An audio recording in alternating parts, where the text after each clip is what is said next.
Alô, bom dia!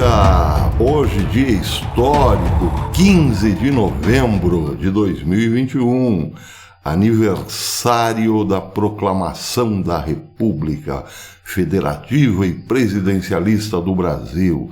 Isso aconteceu no dia 15 de novembro de 1889. Mas quero fazer uma pergunta importante aos amigos. Respondam rápido. Quem matou Caim? Abel, dirão os mais desatentos aqui do canal. Pois é, são pegadinhas antigas que talvez nem façam mais sentido, dado o desconhecimento histórico. Mas eu sou do tempo em que se faziam pegadinhas do tipo: responda rápido, quem foi o melhor presidente? Dom Pedro I ou Dom Pedro II? Naquele tempo, no meu tempo de garoto, as pessoas eram um pouco mais antenadas e diriam: não foram presidentes. Dom Pedro II foi o último imperador do país e teve que sair do país às pressas, depois que o Marechal Deodoro da Fonseca, uma perna boa e outra seca, proclamou a República em 15 de novembro de 1889. Será que o povo sabe dessas coisas hoje? A história foi ficando para trás, não é mesmo? Será que conhecemos bem a nossa história? Hoje estamos comemorando, sim, o começo da República. E eu, confesso, sou republicano. Mas é preciso lembrar também que a história republicana começa, sim, com esse estigma de golpe, por exemplo. Muitos dizem até hoje: foi um golpe republicano, foi golpe. Seja como for, desde 1889 o Brasil é presidencialista. E aqui cultivava-se, sim, uma aura de respeitabilidade ao poder executivo, onde assenta-se sobre todos os outros o presidente da República, ou melhor, se assentava. Depois da Constituição de 1988, viu-se que não era bem assim. Os outros poderes, como o legislativo, por exemplo, é que poderiam determinar os rumos do país, caso não estivessem de acordo com o chefe do executivo. E assim foi feito. Para que o executivo tivesse de fato algum poder, Lula, por exemplo, presidente também, inventou o tal do mensalão. Ele colocava um dinheirinho no bolso dos parlamentares para ver aprovados os seus projetos de governo. Agora, com Bolsonaro, a coisa é bastante complicada, porque o dinheirinho para o bolso do legislativo não vai mais, ou melhor, das vossas excelências. Então tem que ser tudo na raça e no peito. Mesmo assim, o presidente teve algumas conquistas nesse curto período em que está à frente do executivo. Porém, poderia ter sido muito melhor se tivéssemos nós escolhido bons deputados e bons senadores, bons no sentido de bondade mesmo, de amor para com o país. Reformas urgentes que precisam ainda ser aprovadas já seriam coisas do passado, já estariam aprovadas, quem sabe, e o Brasil rumando já há muitos meses em direção ao futuro. Nós parece que queremos continuar em direção ao passado, já que votamos em pessoas como... bem, vocês sabem... palhaços, jogadores de futebol, atores pornôs, celebridades do YouTube, que logo depois viram as costas para o presidente de plantão, como aconteceu recentemente, não é mesmo? Pois é, mas seja como for, estamos aí numa república e comemoramos então esta data de hoje como se tivesse sido um grande avanço na história do país.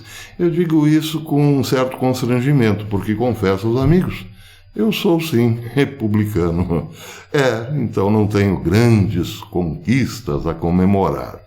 Mas continuo firme em relação à minha opção republicana. Um dia, quem sabe, elegeremos os executivos e legislativos que pensem no Brasil de forma harmoniosa e não fiquem brigando uns com os outros. Já conseguimos melhorar muito o executivo. Agora falta melhorar os nossos representantes legislativos, não é mesmo? Pois é. Por falar em legislativo, a Argentina deu uma banana para a esquerda legislativa do país. As primárias de setembro já apontavam que esta mudança seria concretizada, e foi. Ontem a Argentina votou para senadores e deputados, e a oposição, liderada por Maurício Macri, venceu. Venceu tanto a Câmara Alta quanto a Câmara Baixa. Tanto para deputados quanto para senadores, as eleições deram vitória para os opositores, aos comunistas, Cristina Kirchner e Alberto Fernandes. Se fosse eleição para presidente, Maurício Macri certamente venceria no primeiro turno. O La Nación apresentou agora há pouco o resultado nacional, os números gerais, que mostram que a oposição teve 41,97% dos votos, contados até o começo da manhã, mas ainda falta apurar uma pequena quantidade. E à frente de todos, que é a frente do governo, ficou com 33,57%. A oposição fez a liderança também no Senado, como disse, e isso não acontecia desde 1983. É o que diz o La Nación. As eleições legislativas de ontem deixaram um resultado estranho. A aritmética indica que houve um triunfo da oposição, mais amplo, inclusive, que o que se havia registrado nas primárias de setembro, de 12 de setembro, se não me engano, ou 16 de setembro. Eu não tenho a data aqui, não sei exatamente qual foi o dia da eleição, mas enfim, as primárias de setembro já apontavam essa derrota do governo. O governo perdeu a maioria no Senado, um retrocesso que o peronismo é como o PT lá da Argentina, não experimentava desde 1983. Pois é. Parece que esse também será o rumo lá nos Estados Unidos, nos States. Vejam só que interessante, uma pesquisa recente pesquisa da semana passada, realizada pela ABC News com o Washington Post, revelou que os democratas perderão nas eleições do ano que vem, de meio de mandato. Os democratas perderão para os republicanos, que poderão fazer sim maioria também nas duas casas. Diz a matéria: os republicanos têm atualmente a maior vantagem na votação genérica do Congresso desde 1981. Muito semelhante ao que aconteceu na Argentina. Isso de acordo com a pesquisa ABC News /Washington Post, divulgada ontem, domingo. Do jeito que as coisas estão, as eleições de meio de mandato levariam os republicanos à vitória com mais de 51% do eleitorado ou dos eleitores registrados. Esses dizem que apoiariam qualquer candidato republicano em seu distrito congressional contra 41% das intenções de votos aos democratas. Um comunicado de imprensa da ABC Notícias /Washington Post diz que essa é a maior vantagem dos republicanos nas 110 pesquisas realizadas pela ABC News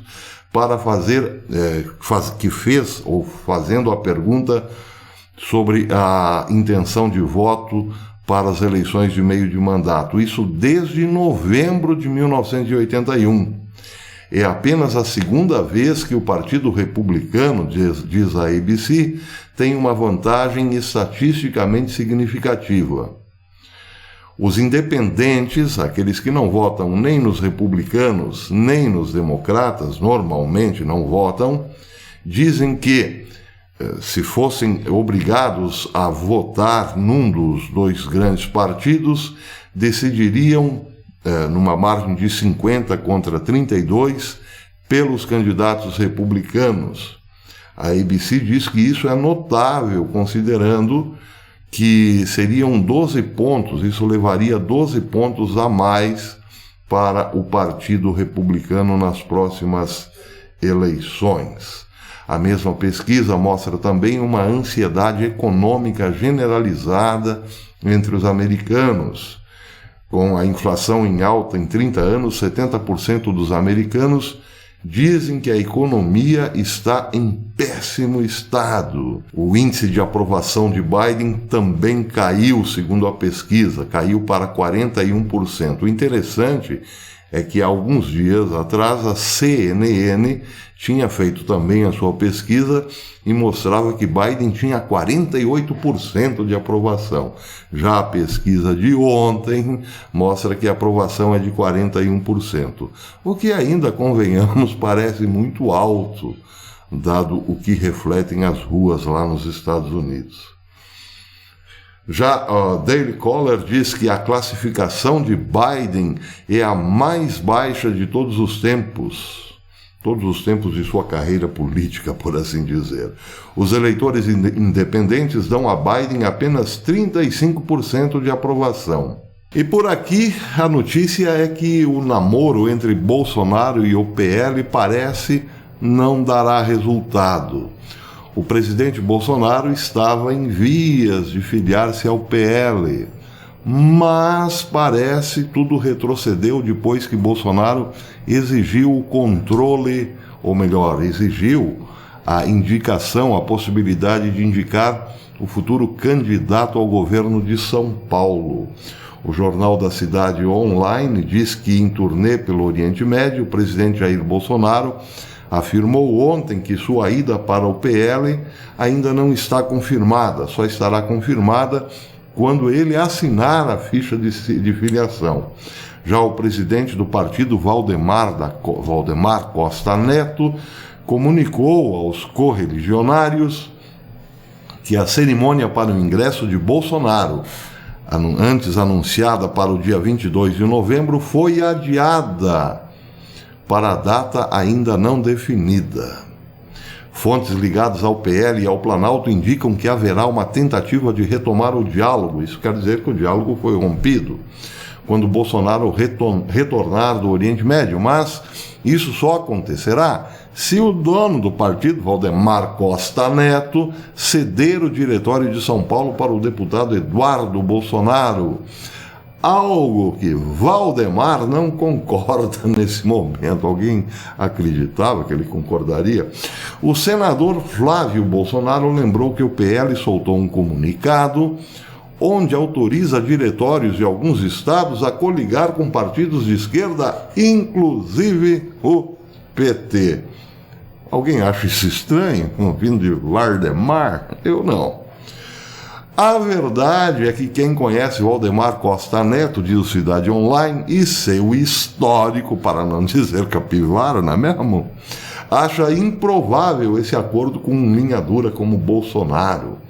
O presidente ainda tem algumas cartas na manga, diz o Jornal da Cidade Online. Veja as qualidades das cartas. O PTB... o Patriota e o PP. O problema é que no PP a situação seria quase igual à do PL, termina o Jornal da Cidade Online dizendo. Bem, em relação ao governo de São Paulo, Bolsonaro havia afirmado antes de todo esse imbróglio o seguinte: a gente não vai aceitar, por exemplo, em São Paulo, apoiar alguém do PSDB. Não tenho candidato a São Paulo ainda, talvez o Tarcísio de Freitas. Aceite esse desafio, declarou Bolsonaro, e então tudo ruiu. O namoro parece acabou. Mas compreende-se. o candidato a governo de São Paulo indicado por Bolsonaro largará na frente, terá enorme chance de ser eleito. E se fizer um bom governo, seja ele quem for, será automaticamente o favorito para a eleição presidencial de 2026. Alguém duvida? Claro que não. Candidato que sai com força em São Paulo, apoiado por Bolsonaro, para dar continuidade ao governo de Bolsonaro, é claro que liderará as pesquisas para uma vitória, quem sabe, em primeiro turno. E aí, daí porque Bolsonaro não pode abrir mão de São Paulo. O problema é por qual partido. O tempo está acabando e Bolsonaro ainda não está filiado, não é mesmo? Não sabemos como terminará esta novela, já que não houve possibilidade da criação do Aliança, da autorização do Aliança até o momento, e parece não haverá. Então Bolsonaro terá que se sujeitar a qualquer um desses maravilhosos partidos, essas maravilhosas cartas na manga, sem poder indicar o seu candidato ao governo de São Paulo. Eu cá, com os meus botões, acho que novamente o governo errou. Deveria ter investido num candidato ao governo de São Paulo, independentemente de filiar-se ou não a um partido. Explico. Bolsonaro não precisaria necessariamente colocar em evidência um candidato para o governo de São Paulo atrelado a um partido. Ele poderia fazer uma campanha off-road, por assim dizer. Só que aí vem a questão, qual o nome indicar? O nome de Tarcísio de Freitas ganhou muita força por conta das inúmeras obras no país inteiro. Pontes, rodovias, ferrovias e tudo mais. Tarcísio de Freitas está, assim, criando uma revolução na infraestrutura do país. Só que tem um detalhe, Tarcísio não é um político. E os executivos precisam fundamentalmente de políticos. Bons políticos, gente testada nas linhas de frente das guerras partidárias e tudo mais. E aí, qual o nome apresentar? Um nome técnico pode ser importante num primeiro momento para ganhar votos, mas conseguirá governar, já que a política é composta por raposas muito felpudas e serpentes assustadoras? Eis a questão. Bolsonaro, que não é técnico em infraestrutura, consegue manter o país nas pernas, porque é, antes de tudo, um bom político. Sabe como o jogo se desenrola, conhece os meandros dos bastidores. Então ele mantém-se no cargo. Se não fosse um político, quem sabe já tinha caído. Bolsonaro precisa pensar, evidentemente, nesse aspecto. É claro que ele pensou. A questão é que não surgiu nenhum grande nome político dentro do governo, da confiança de Bolsonaro, para dar continuidade ao seu projeto em 2026. Mas aí vem a questão, será que não surgiu mesmo? Bem, precisamos olhar com uma lupa muito grande para esse aspecto da política em Brasília, ou melhor, da política em torno do presidente. E o nome político que se destaca é o de Onyx Lorenzoni, evidentemente. Não existe outro político tão testado quanto o Onyx Lorenzoni depois de Bolsonaro. Ele conhece como as coisas funcionam e tem já uma experiência muito longa nesse âmbito, já passou por muitas batalhas. É de confiança de Bolsonaro e também, ao que tudo indica, um conservador, de ficha limpíssima. Pois é, só que não há mais tempo, por exemplo, para lançar Onyx Lorenzoni ao governo de São Paulo, que, na minha modesta opinião, era o que Bolsonaro deveria ter feito.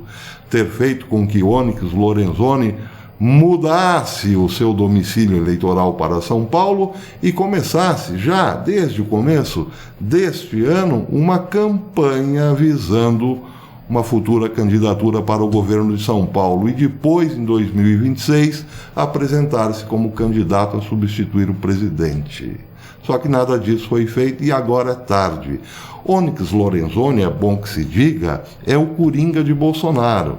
Onde precisa de um político, lá está um político para favorecer o governo, lá está ou estará Onyx Lorenzoni, pois o lugar de Onyx Lorenzoni em 2022, penso eu e reafirmo aqui, seria o governo de São Paulo, o estado de São Paulo. Mas é só a minha opinião. E não vale de nada porque também, como disse, não dá mais tempo para nada. Acho que o governo pisou na bola aí. Seja como for, teremos um ano eleitoral bastante complicado, porque a pergunta que fica é a seguinte: será que Bolsonaro terá partido para se candidatar? É uma pergunta interessante, porque o tempo voa, o tempo passa, o tempo voa e a poupança continua numa boa, não é mesmo? Por falar em Onyx Lorenzoni, quem não tem Lorenzoni pode ir de Lorenzon. Não é uma campanha, não estou falando isso, é apenas uma similaridade, não é mesmo? Quem não tem Lorenzoni vai de Lorenzon. Por enquanto é isso. Um bom feriado a todos, um bom feriado republicano. E até depois.